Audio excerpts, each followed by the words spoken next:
Hello, this is Julianne Good, and this is Psych One-on-One. We're here to make psychology understandable, interesting, intriguing, and hopefully we're here to give you some tips for making your life better and the lives of your family and friends. So, welcome. We are here this evening with Stephen Lewis, marriage and family therapist. And he has been on before. Tonight, we are going to be talking about couples therapy, one of those things that I think everybody is going through issues right now with their significant other. At least I know of several people that are going through issues, so this should be interesting. Welcome, Stephen. How you doing? I'm doing all right. Thank you for having me on again. Well, thank you for being here. It's wonderful to have you back. Yeah, so can you tell the audience a little bit about your background?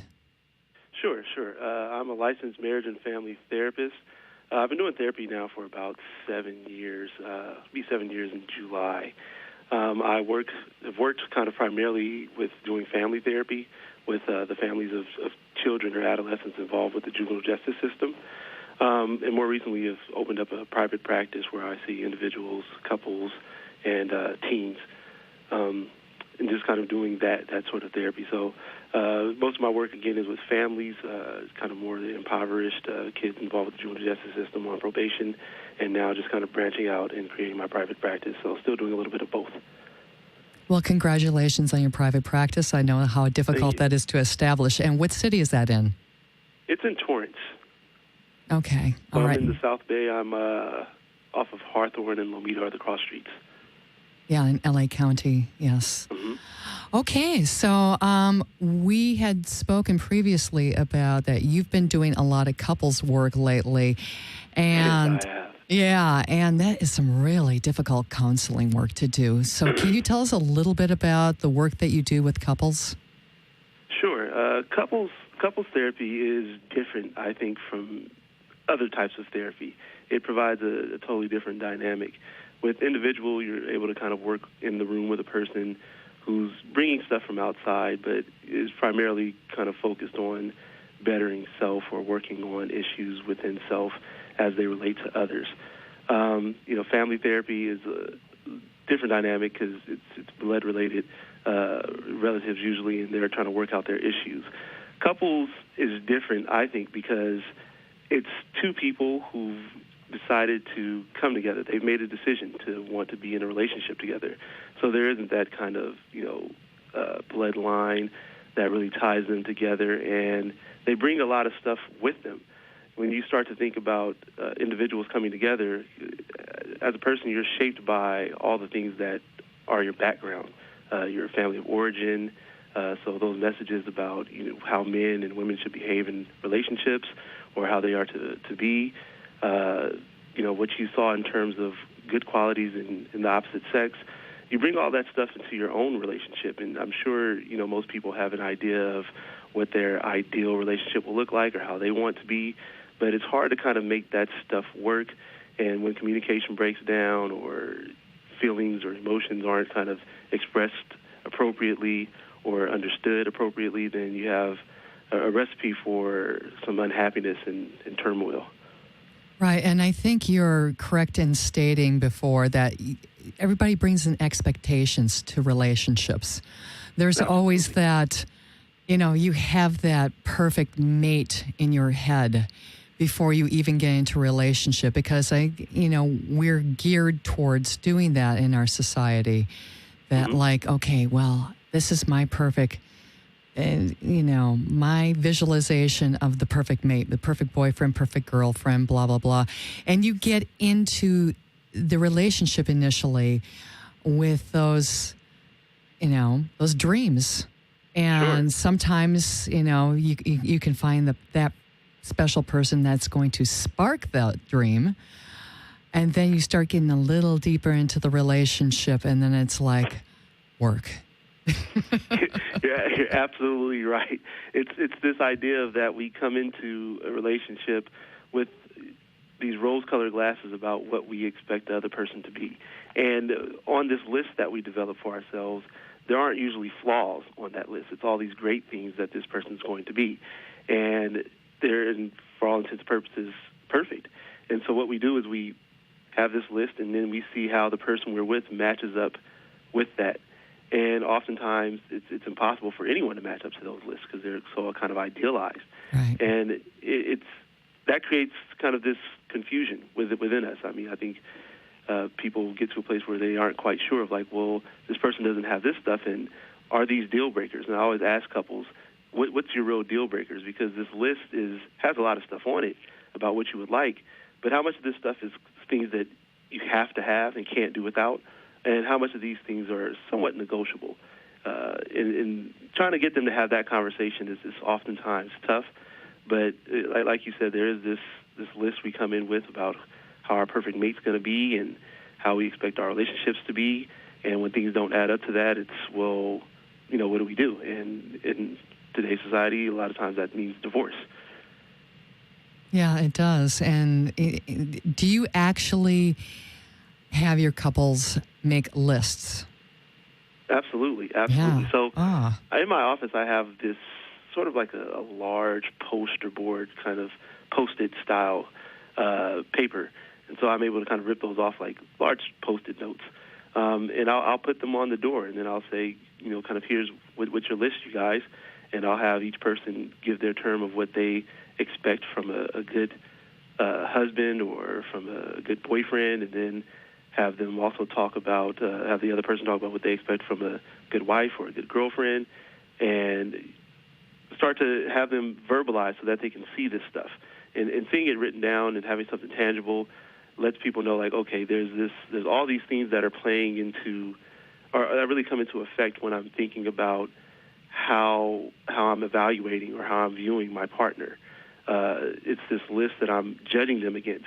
And I get them to start having conversations about, well, how much of this stuff has to be here?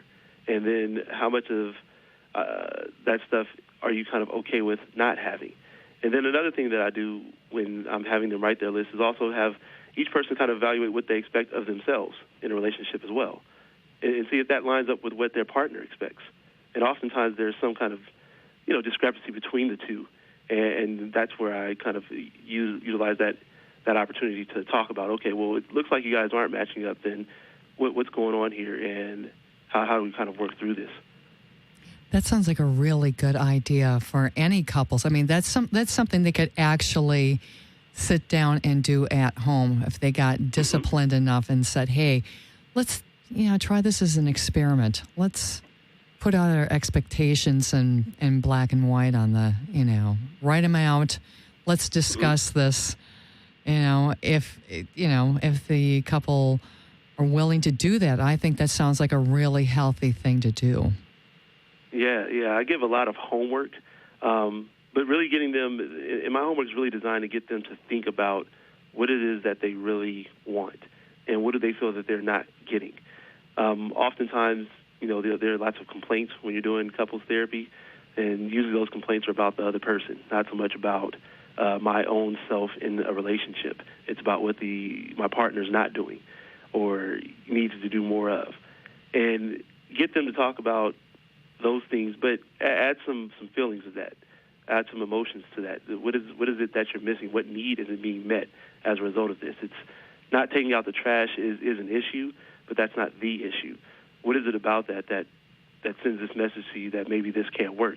Is it that not taking out the trash sends a message that maybe you're going to have to carry more than your own weight in this relationship? Maybe you can't count on this person to get simple things done, so maybe there's this fear now that I can't count on this person to do larger things when it comes to something more serious. And where does that stuff come from? So having them really explore these things that are going on, kind of underlying what their complaints are, is another big thing to try to have couples do in front of each other, because you often find that they haven't been able to talk like that. They haven't had conversations where they've been able to express themselves openly, because there's this fear of, if I make myself vulnerable, it'll be used against me.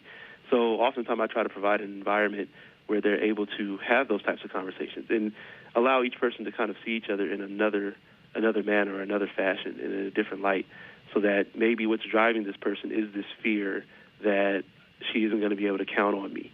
And how do I communicate to her that she can count on me? So kind of changing the conversation from, you don't take the trash out when asked, and you don't do any chores, and you don't help around the house, to you can count on me through little things and big things, and here's how you know that. Right. I mean, that's a perfect example of, of little problems building up into bigger problems within a relationship and then not discussing them, or within the relationship, they're fighting about it. Like, why don't you take out the trash? I'm tired of asking you. Yep. And, it just snowballs. And of course, whoever is giving that message out, the receiver is just shutting down probably after a while and just going, oh, here we go. So it gets into that cycle. Yes. It's predictable. Yeah, it really is. And people, when they get sucked into it, it's tough for them to kind of get themselves out of it. It's a thing of where we can't talk now at all because we've been arguing for so long that we haven't found a way to have a regular conversation. And now we've forgotten how to have a conversation. So we're walking on eggshells around each other. Every little thing we say to one another creates an argument. It turns into a disastrous conversation. So then there's this tendency to, well, I don't want to talk. Let's avoid talking. Mm-hmm. And that doesn't help get to where, because these things need to be discussed. And so they're doing exact opposite of what's really going to help them. Yeah, like shutting down is probably one of the worst things you can do within a relationship. Absolutely. It's I think one of Gottman's kind of 4 horsemen. Can you explain that to the audience, please? Because I was thinking that exactly too. John Gottman, right? He's one of the top therapists within couples therapy. He is the guru of couples therapy. I mean, he's kind of cornered the market. He's gotten to a place where now I think the last I read was that he's able to kind of sit with a couple, and in I'd say 3 minutes or so, he's able to kind of identify whether the couple's going to stay together or not. And it's done. Basically, he kind of in his head will calculate how many positive and negative statements are made, and the nonverbal kind of behaviors or things that are being communicated during that interaction. And he's able to kind of say, well, this couple's probably not going to last, and this couple probably will be able to work through their issues. But back to the 4 horsemen, John Gottman, he's kind of renowned. He's kind of cornered the market in couples therapy, and he has these 4 horsemen, what he calls them, that really kind of dictate what are like the most, or kind of the worst things that a relationship can have, or kind of the most detrimental or more likely to cause a relationship not to last. And one of those is kind of the stonewalling. So he talks about criticism. So if a partner is really critical of the other person and is always kind of talking about, oh, you messed up here, you're doing this wrong, you don't ever think about, how your behavior is going to impact others, and you're selfish. That kind of stuff really drives people away. And it's kind of hard for people to recover from that stuff. It also talks about kind of like stonewalling, where people kind of just choose not to budge, not to change, not to really be a part of the process, and how that really, kind of doesn't help work on the relationship, or doesn't lead to a place of where we're now communicating about things anymore. And he talks about people being defensive or always ready to kind of be on the attack. So if you're saying something to me, then I'm already kind of attacking you about it. And maybe what you were saying wasn't going to be threatening to me. Maybe it wasn't going to really hurt me or be something that was a put down. But because I feel like we're at war, then I've got to always be ready, because if I let my guard down, then I'll lose. And that's really not helpful to relationships either. And then the other thing I think was, kind of a contempt type thing, where you just kind of hold resentment and stuff like that towards the other person and never really allow them to make up for not being perfect. Because we all aren't perfect, but kind of when you hold that against someone for forever, it's really tough. Mm-hmm. Yes, it is. I mean, going through any of those in a relationship is, unless it is confronted, it definitely wears down the relationship, period. Yep. And people come into couples therapy kind of just tired. They're tired of the way things have been. They're wanting change to happen. They're tired of the fighting. They're tired of going on this emotional roller coaster where they're just angry at the other person all the time and just in a place of sadness or unhappiness, and they're looking for escape, but they aren't able to kind of see where that can come from. And that's kind of the tough part with couples, is that you usually don't get a couple early on before things have gotten bad. You usually get a couple when things are kind of on their last leg, or this marriage is close to dissolving, right. or they're near divorce or near separation, and they're saying, well, here's our last effort. If you can't kind of help me figure this out or help us figure this out, then we may not be together much longer. Right. And it puts pressure on a therapist, but I find it fun. I find it fun. You find it fun. You love the challenges, huh? Yeah, absolutely. Because it means so much when you're able to kind of get some people to work through that stuff, when you're able to take them in a place when they've come in kind of pretty desperate and not really having a lot of hope or optimism about the future, and they're able to get them to see that, you know what, there is some there is a glimmer of hope, and when you provide that for them and they're able to kind of work through those things, it's an awesome feeling to have. Right. And it doesn't always end like that, but it's great when it does. Right, exactly. I know. I would like to pause for just a second here, and if the audience would like to call up and ask questions of Stefan, the number is 800-893-9562. Again, that's 800-893-9562. And if possible, call by landline. Okay, so yeah, I have got a comment to make on that. I've done some couples therapy myself within a couple of relationships. Sure. One of them didn't end so well because it was my husband at the time and myself. And we had gone to 3 therapists who had basically all told us we should get divorced. So, wow. Yeah. Well, yeah, and this was in Phoenix, too. So we won't blame Phoenix, but but no, it was an interesting process, though. But, I think actually, even though, it did end in divorce, I think it helped with the process once we finally decided to split up, because it wasn't as rough, it wasn't as volatile as it could have been, because we worked out some of the issues already within the therapy room. So I was grateful for having that experience. The other relationship, I had gone through some counseling, and it actually did help with the communication process, at least for a while. So, so I saw definitely the good components and the bad components, and and this was before I became a therapist, so I was almost kind of checking out, what was the therapist doing? What was he or she doing that I felt was really good work, and what I thought was questionable. So it was a learning process for me. It really was. But I think for couples who are having issues like that, try to get in before it gets to the point where it's like it's do or die.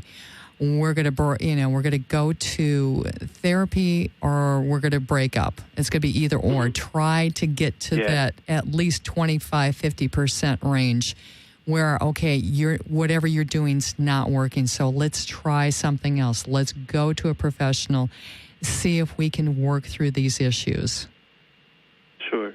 I'm glad you shared that, is because here's the thing, that oftentimes when people go to counseling or therapy in general, and that's not just couples counseling, is that they try it once and they're kind of say, well, it's a bad experience and I'm done. And oftentimes that's maybe just that one time, like maybe you got the therapist that didn't work for you, but that doesn't mean that therapy won't work.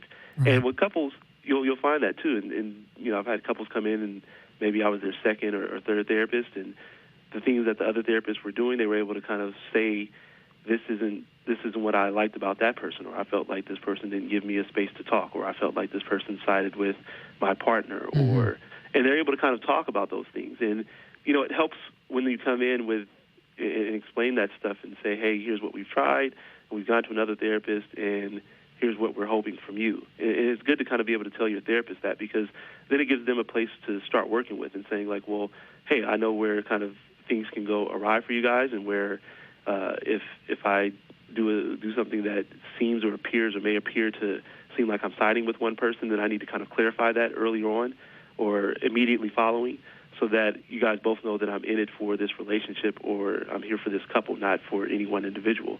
So I'm glad that you said that you'd gone a couple of times and were able to find the good parts that you liked about it, and that it wasn't this one-time deal and then it was the end kind of thing. I think that's really important to have people take part of. But then also getting in earlier, like you said, is really, really beneficial. When you get to a place where you think things are kind of close to ending or dissolving, it's much harder to kind of work back to a place of where things will be good. It's hard to remember the last time something was good. Right. And when you're a therapist and I'm trying to pull those good times from you, those good memories, it's harder for you to get to those. And all you're able to kind of cloud it with is more of what hasn't been working, what hasn't been going right. And so then you get to a place where it's almost kind of the decision's been made before we even got to the work, is that this probably isn't going to work, and I almost am sure that therapy is going to be something that's going to kind of solidify this belief that I have, right, that our relationship is really over.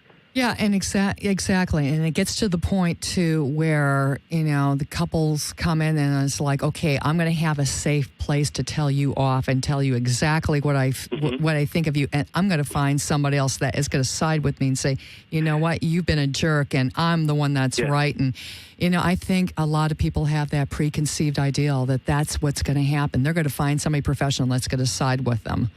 I think that's problematic.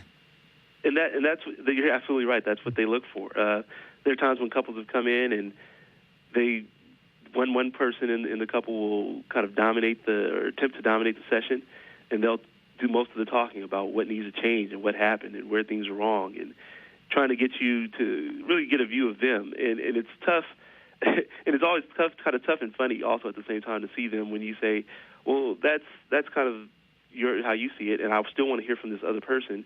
And when I also make statements about where they both kind of missed it. And it holds both of them accountable. Like, nobody in this relationship has been perfect. Right. I don't think that any one person has done everything right, because I don't think, there's any kind of perfect person walking the earth, really. So it's to kind of come off and say that, I didn't make any mistakes and this other person did, is going to be tough. And I'm not going to let you get away with in the session saying that you've made no mistakes and the other person did. Yeah, you can own them to your behavior. Yeah. Absolutely. You have to own it. You have to own it. Exactly. And that's got to be tough. I mean, you're working with resentment and resistance. Mm-hmm. Those are some really tough emotions to sit there and try to, pick through and just soften up and, so that everybody has a chance to really get to their honest selves within the relationship. Yeah. And it is. It really is tough to kind of get to some of that stuff, because couples they've been fighting. They've been at odds with each other. They've been I use the analogy oftentimes of they're at war, right? And if I'm at war with somebody, I can't expose my weaknesses. I got to have my defense up. I got to be ready, because when the attack is launched, I need to weather that storm and then be able to launch a counterattack. And so getting them to understand that when you're operating in that side of way, it's going to prevent you guys from having any meaningful talks to come up with solutions, or talks to kind of figure out, hey, where are we going to go from here? Where did we go wrong? How do we kind of get back on the right track? And you're always kind of waiting for, well, I can't expose myself and really share those feelings that I have, because if I say that stuff, it's probably going to be used against me, or that person's going to get a one-up position on me, and then I've lost. And so it's this fight against another person, or a fight not to lose. Well, while that's happening, both the relationship is losing. Yeah, both partners are, definitely. Absolutely. There's lose-lose, not win-win, definitely. Yep. Okay, Stevan, we're going to take a short commercial break, and when we come back, I'd like to talk about some common issues that you see within the therapy room within couples, okay? Sure.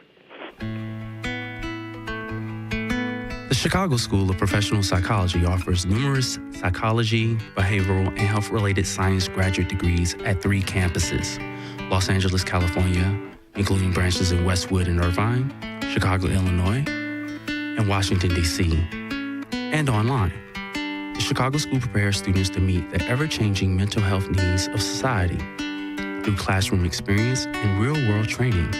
The Chicago School Counseling Centers in Irvine and Westwood provide caring, confidential, and affordable psychological services to individuals and their families. For more information, visit thechicagoschool.edu.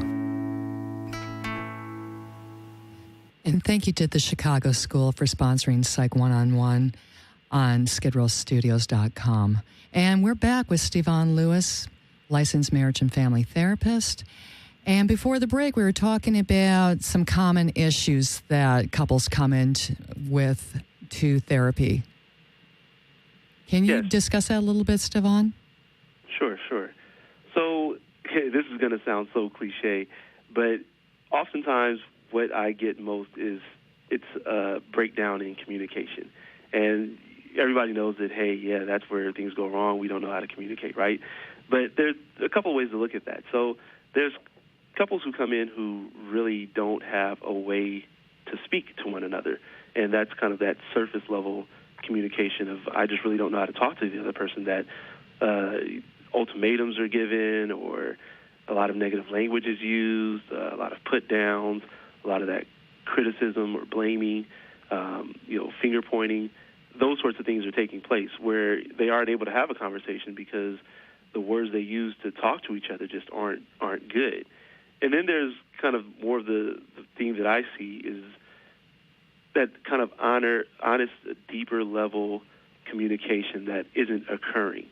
So there's these feelings that I have about a situation, and I don't really communicate about that stuff.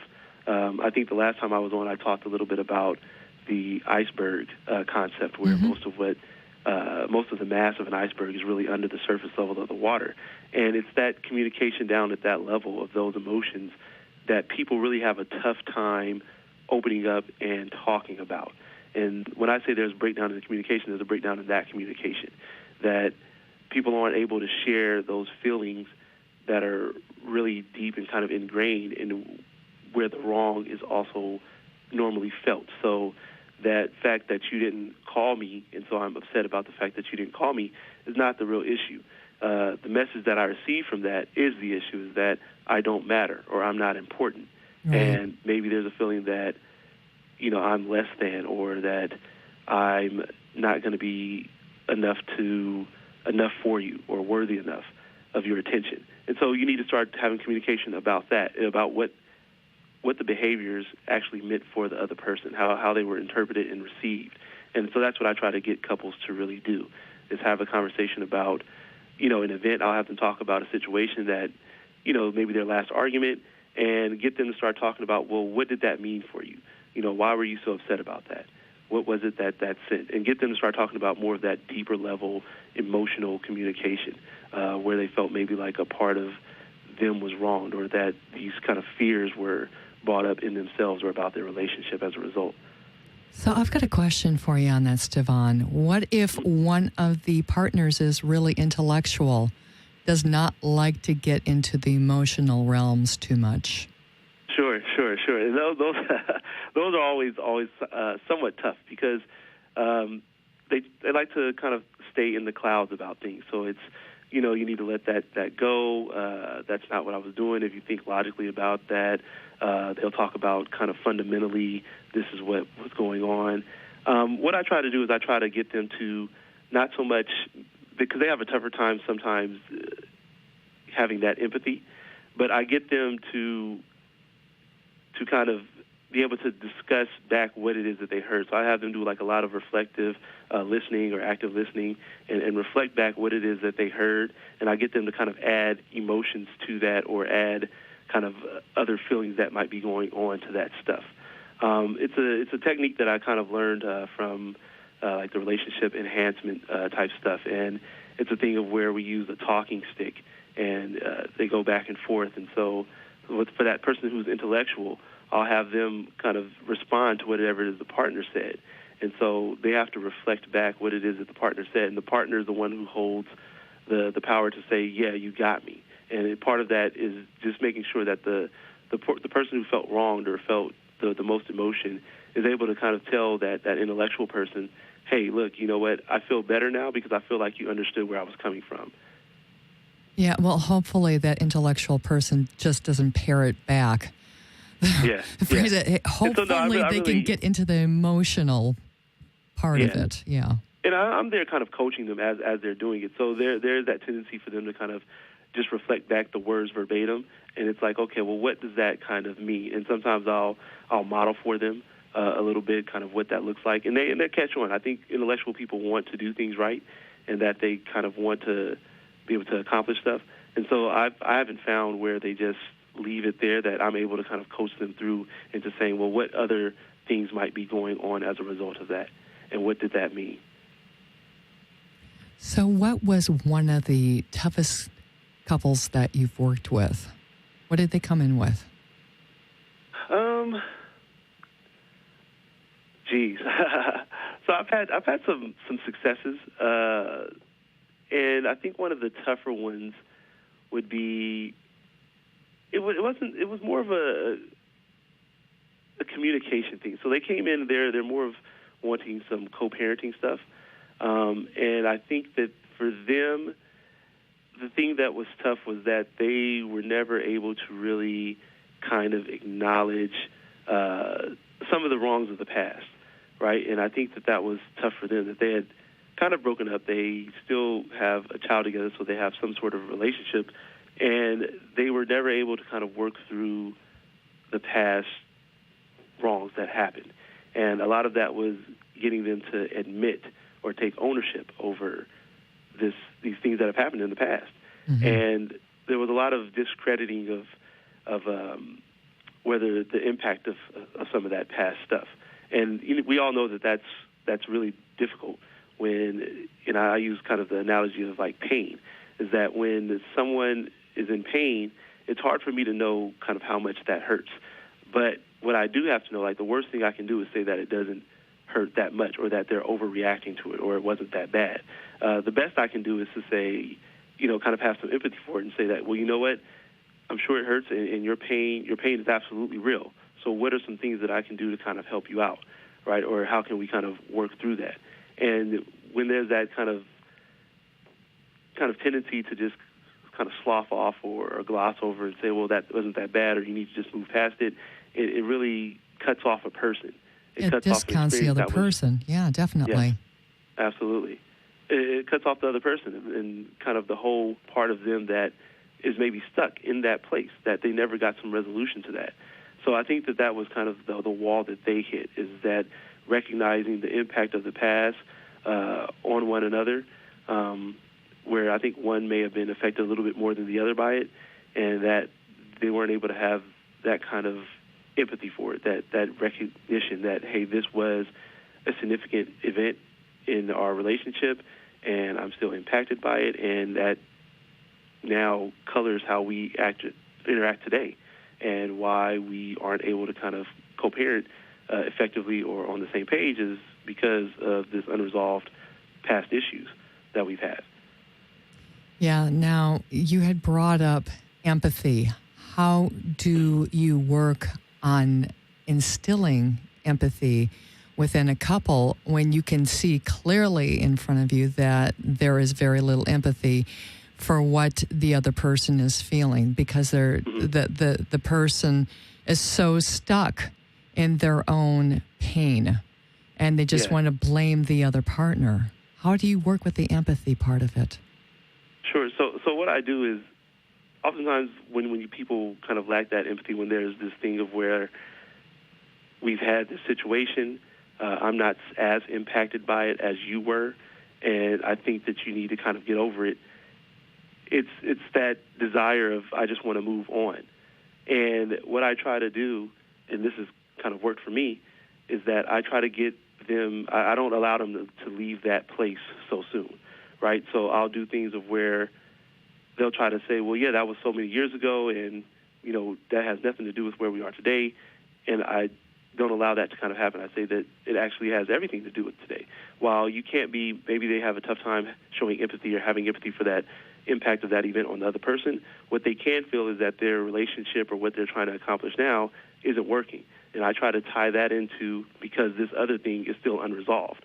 So at the least, even if you aren't empathetic to the fact that this other person is super hurt by this past event, you're definitely going to be impacted by the fact that your life is still affected by whatever this person is going through, and it's preventing you from getting what you want. Mm-hmm. So I try to tie those two things together. So at some level, you're going to have to kind of break down and get to a place, okay, well, then what can we do to kind of move past that? Because if that other person's stuck, you're stuck too, guaranteed. Oh, yeah.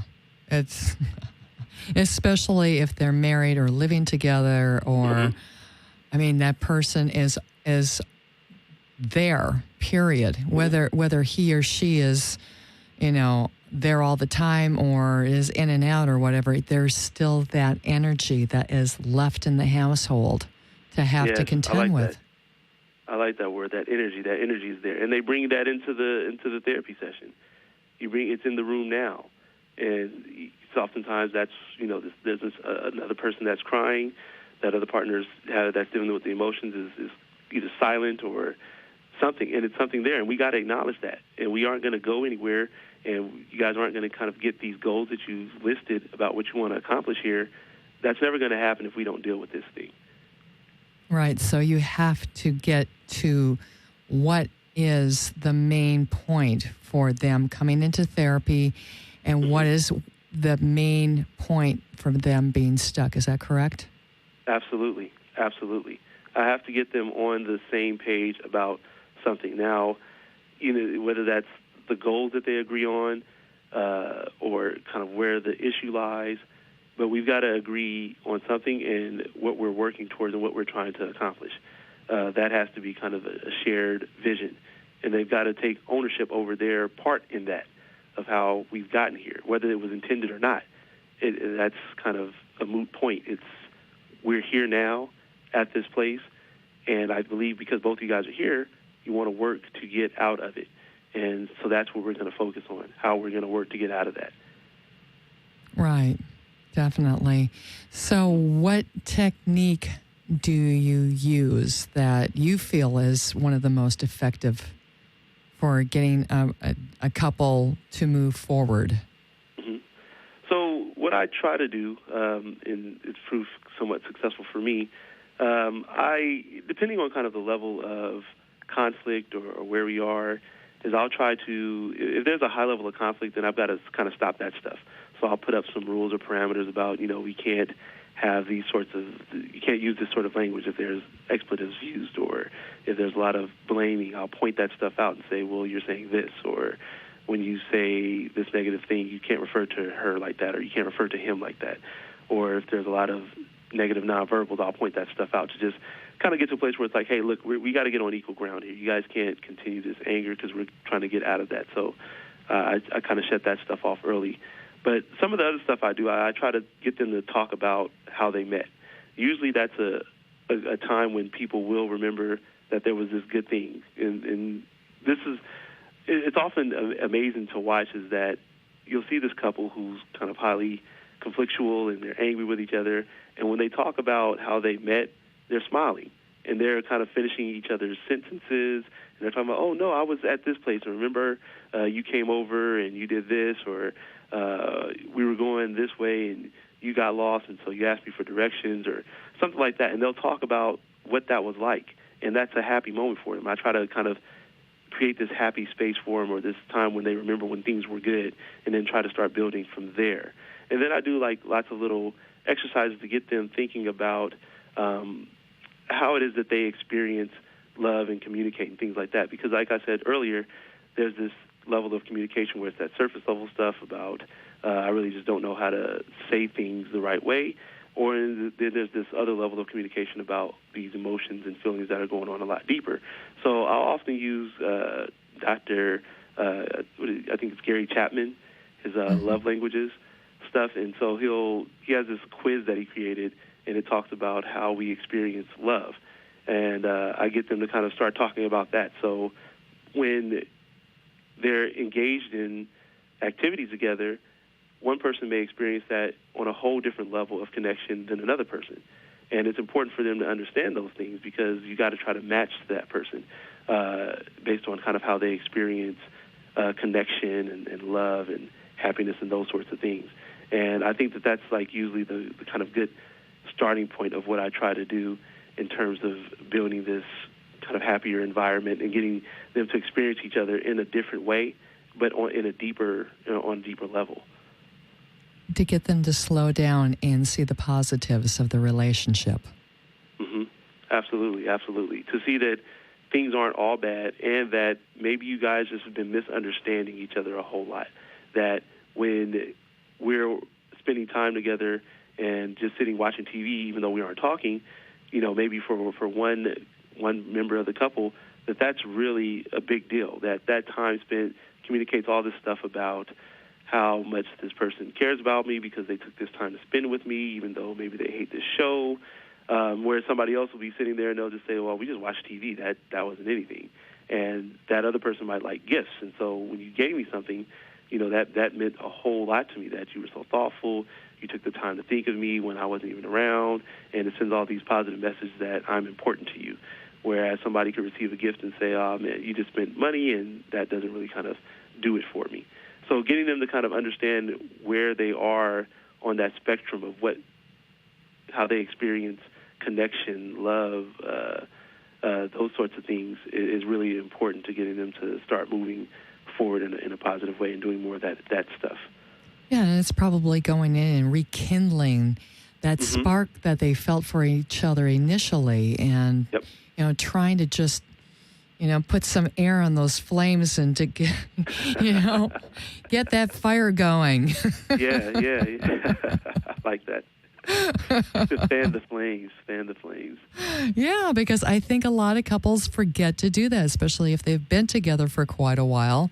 And I think there's just this general thought about complacency within a relationship after a while, because a lot of people have grown up, if their parents have stayed together for any length of time, then they've seen their parents go through that stage a lot of times, and they're like, okay, well, we've been together 10, 12, 15 years or whatever. So now it's our turn to do that complacency. And that's really kind of a relationship killer, especially nowadays.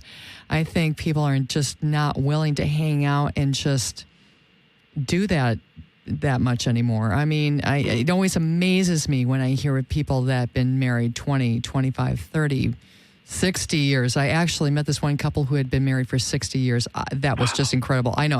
How did you do it? And they said, that is it's awesome. a lot of work, but yeah. And I heard one of the most beautiful things too from this one woman that I had met in her 70s or 80s, and she'd been with her husband for 60 years.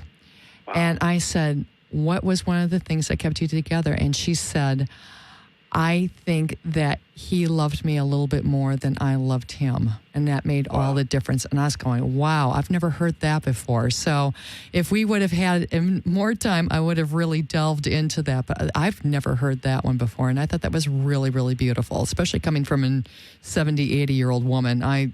What wisdom.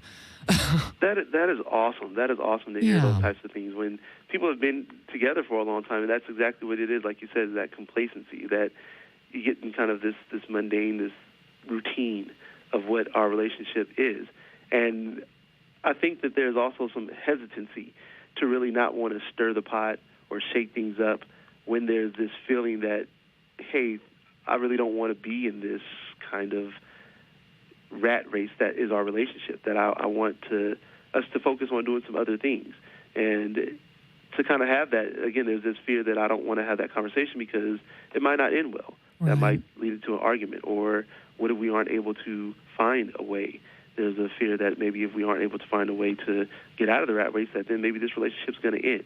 And we've been together for 15 years or 20 years or 25 years, and how do I start over after that? And I think it's people just kind of have the conversation, like how you said, is that it's just talk about it. And it's easier said than done, but I think it speaks volumes when people are in really good relationships are able to really talk about that stuff when something's not right and something's not feeling good for themselves, that they're able to bring that up with their partner because they have a safe relationship and they aren't going to feel like, oh, I'm going to get chewed out or I'm not starting trouble, and that we're going to really work to get a solution. And also to have a conversation about whether this person sees that as an issue too, because maybe it's just me and they don't recognize it. Yeah, and then, it's different ways of presenting what you really feel within the relationship and how to get past being stuck on the inside and feeling like it's going nowhere. Mm-hmm. That's just a sad feeling, definitely. So yeah, it's defeat. It has to be like one of the worst things for someone to have to think about is that because there's a lot of time and investment that goes into a relationship, and to kind of have that end, it's, well, what do you take away? I mean, there's some intangibles maybe of, well, what I'll look to do next time, but all of that experience and all of that time is kind of lost, and that's tough to kind of let go, especially if it didn't have to be let go. Sometimes relationships are just toxic and unhealthy, and they shouldn't kind of continue. But then there are times when people can work through stuff, and just don't have a way or a means to do that. Yeah, and I tell you, within intimate relationships, that is schooling right there. That is where you're going to be learning some really deep life lessons is with your partner, period. It's one of the hardest relationships you can go through, period. It is, but it's also one of the most rewarding. If you can sit there. I was just going to say that. Oh, yeah. It's absolutely the most fulfilling. Yeah. Because it's two different people from two different backgrounds, two different ways of seeing the world, and are deciding to kind of go in together on this relationship and this investment. And it can be so rewarding because it just enhances you. It builds and really helps you grow and become the fullness of who you are as the other person in that relationship. But it can also be tough, too, if that doesn't work out. Yeah, and I'm gonna just touch upon this because we only have a few minutes left, and this one I think we could probably do a whole other show on attachment and bringing family issues into a couple. Absolutely. Can you just touch upon that? Is huge. Yeah. The family of origin stuff is really key, and that's another one of those when I bring out the kind of the large Post-it and we do some writing about that stuff because I want people to talk about their experience growing up. So where did they get their messages for what a husband should be, or what a man should be doing, or what a woman should be doing, or what a wife should be doing, or a mother or a father? And what was that like for them? And how do they want to be themselves? So bringing that stuff is really a part of who they are, because maybe there was no dad in the home, and so women have to be strong is the message that I've received. And so maybe as a female, I'm saying that I need to be more independent. I need to call the shots, and I need to be the one to make the decisions, or I need to have myself prepared because you can't count on men. Or maybe as a man, then I'm seeing a strong woman, and I'm saying, well, I need someone who's not going to be dependent on me, is going to be able to hold her own and be able to take care of herself if things got bad, or is not going to cause me to, I don't have to take care of so much and kind of be as connected or so kind of responsible for. And then if that can kind of impact how the quality of relationship. If I'm coming from a house where I saw a two-parent household and maybe mom was a stay-at-home mom and dad was a breadwinner, then there's all these other concepts about what I feel a man should be doing or what a woman should be doing. And that might not kind of mesh with this other background. So all that family of origin stuff really plays a key role into who we are in relationships. And people try to dismiss that stuff or don't talk about it as much. But I always kind of caution people and tell people they need to really get an understanding of what that is, because that's shaped who we each are, each individual, how we experience the world, how we experience our partner, how we experience one another, and our expectations for ourselves and our partner come from that. And so you've really got to have some level of awareness and understanding about that, and then be able to kind of have a conversation about, okay, how does that stuff play into the relationship that I'm in now, and how are we going to work through some of that stuff? Yeah, and is it realistic at this point? Mm-hmm. Yeah, especially since, I mean, the family dynamics have changed so much in the United States. Absolutely. That it just, you so know. many single female-headed households. Yes. Yeah, so that really changes the dynamics right there, period. Mm-hmm. You know, it's getting real with yourself. It's getting real with your life history. Yep. And recognizing that it plays a major role into, like how you talked about that list in the beginning, that idealized list of here's my perfect partner, is based on what you've seen, whoever that person might be. So, I mean, if you're a female, what you've seen men do in your life. If you're male, what you've seen women do. And it shapes how you interact and how you approach the opposite sex or the same sex or what have you. Yeah, or how many romance movies you've watched. How many chick flicks.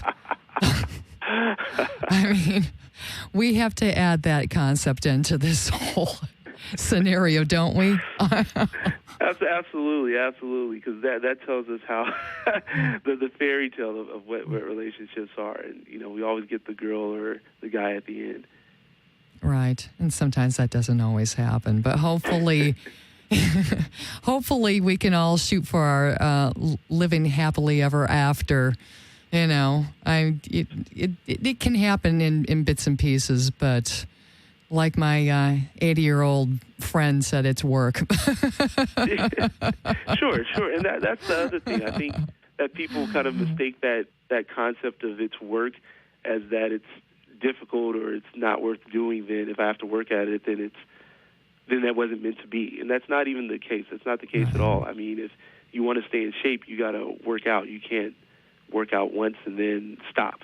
To stay good at a sport, you have to practice. So the same holds true for your relationships. You've got to put the time and effort into it, into making it what it is that you want it to be.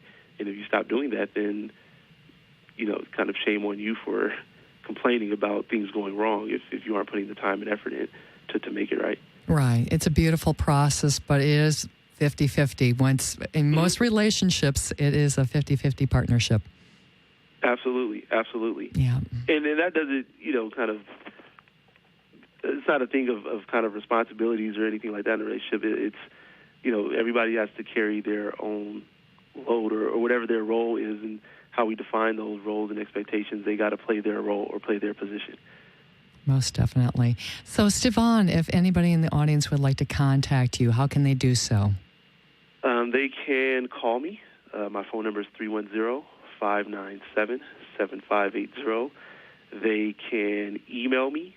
My email address is Stevon Lewis, MFT. That's STEVON LEWIS. The letters M is in Mary, F is in Frank, T is in Thomas, @gmail.com. Or they can go to my website, which is my first name, Stevon, STEVON, and my last name, Lewis, LEWIS.com. Wonderful. Thank you so much for being on again, Stefan. I really enjoyed having you on. There was great information. Thanks for having me. I really appreciate it. Thanks. Take care. I'll talk to you soon. All right, Julie. Bye-bye. Bye-bye. And if the audience would like to contact me, my phone number is 562-234-4650.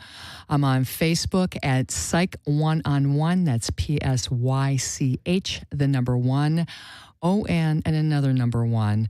Or Twitter me at JGOODE.